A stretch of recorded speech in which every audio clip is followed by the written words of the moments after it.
Bonjour à toutes et à tous. Comme c'était prévisible, nous ne pourrons pas organiser de cérémonie de vœux cette année.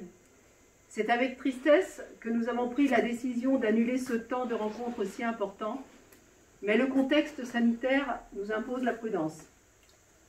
Les fêtes de fin d'année ont été à l'image de l'année écoulée, anxiogènes. Pour autant, et malgré l'annulation des illuminations du 8 décembre, beaucoup se sont investis pour donner un air de fête à notre village. Le périscolaire a initié la démarche en décorant la place du village grâce à des objets fabriqués par les enfants. Il a été suivi par le comité des fêtes et des bénévoles qui ont habillé de branches de sapin et de figurines le cœur du village. Sans compter bien sûr tous les particuliers qui ont su donner un air de fête à nos rues. Au nom de tout le conseil municipal, je souhaite ici remercier chacune et chacun pour cet investissement. La commune n'a pas été en reste, puisque les décorations lumineuses ont été installées par nos entreprises locales et qu'en parallèle, 3 sapins ont été achetés et décorés.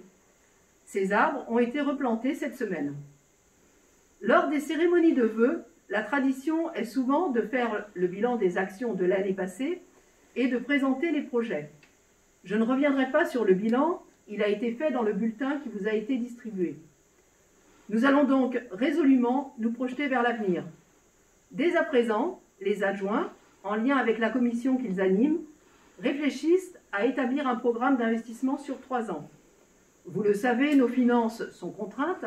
Cela ne veut pas dire ne rien faire, mais simplement répartir les projets de manière à pouvoir avancer sans impacter plus encore notre avenir financier.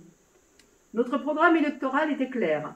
La voirie, avec la sécurisation de certaines routes, le développement de circuits de randonnée, la restructuration de la salle des fêtes et son accessibilité, et l'aménagement du plan d'eau. Ce sont autant de sujets que nous traiterons sur la durée et qui auront un impact budgétaire. Nous solliciterons bien sûr les autres collectivités, l'agglomération, le département, la région, l'État, pour obtenir des subventions qui permettront de donner corps à nos projets. D'autres sujets, moins onéreux mais tout aussi importants, sont à l'étude.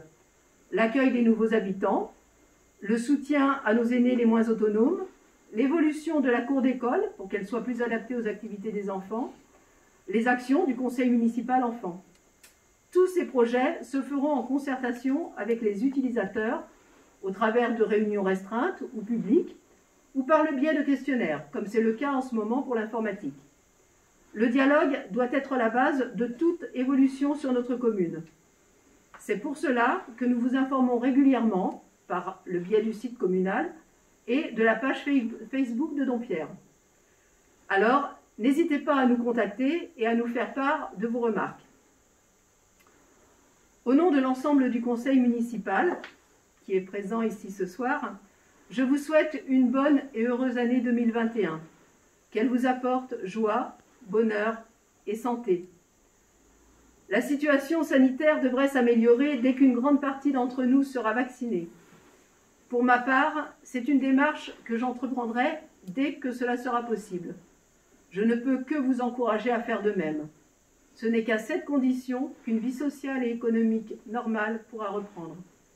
En attendant, prenez soin de vous et de vos proches. Belle année à tous.